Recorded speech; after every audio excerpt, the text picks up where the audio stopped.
Hi everyone, আসসালামু আলাইকুম। আশা করছি সবাই ভালো আছেন। আমি আল্লাহর রহমতে ভালো আছি।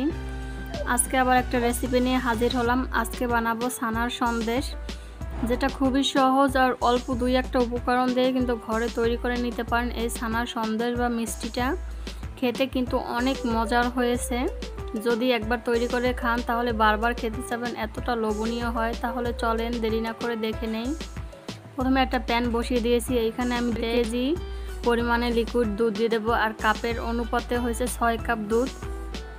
এইটা এখন আমি খুব সুন্দর করে জাল করে অর্ধেক করে নেব, মানে 3 কাপ করে নেব। 6 কাপ দুধকে জাল করে দেখতে পাচ্ছেন খুব ভালো করে বলক উঠে গেছে। এখন আমি দুধটাকে কিন্তু নাড়াচাড়া করে আমি কমিয়ে নেব দুধটাকে জাল করে,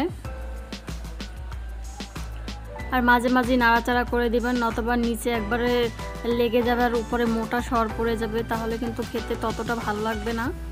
তারপর আমি দুধটা কিন্তু কমিয়ে নিয়েছি। এইখানে এখন 3 কাপের মতোই আছে দুধ। তারপরে দিয়ে দিলাম লেবুর রস, দিয়ে ভালো করে এখন ছানাটা কেটে নিতে হবে। এটা কিন্তু লেবুর রস দিয়ে কেটে নেবেন ছানাটা, তাহলে নরম হবে। আর আপনারা ভিনিগার দিয়ে কাটতে যাবেন না। তারপরে এখন আমি 1/3 কাপ চিনি নিয়েছি, আর এই চিনিটা বারবার করে আমি দিয়ে দেবো দুধের ভিতরে।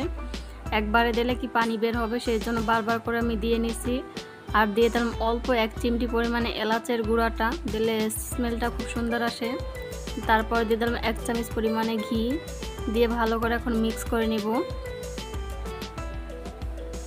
দেখতে পাচ্ছেন এখন দিব গুঁড়া দুধ। এটা পুরোটাই অপশনাল, স্বাদের জন্য আমি দিয়েছি। আপনারা কেউ না চাইলে নাও দিতে পারেন, দিলে কিন্তু খেতে অনেক মজার হয়।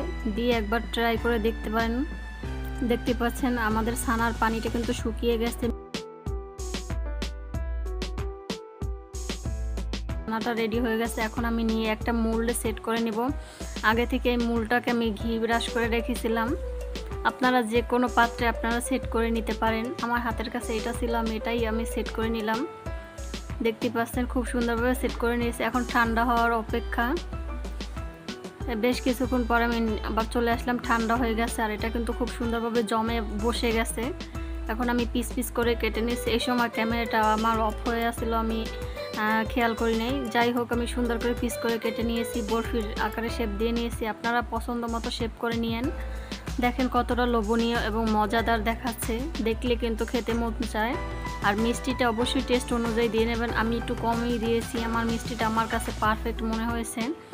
এভাবে সহজ ভিডিও দেখতে চাইলে অবশ্যই আমার চ্যানেলটাকে সাবস্ক্রাইব করবেন। ধন্যবাদ। সবাই ভালো এবং সুস্থ থাকবেন। আল্লাহ হাফেজ।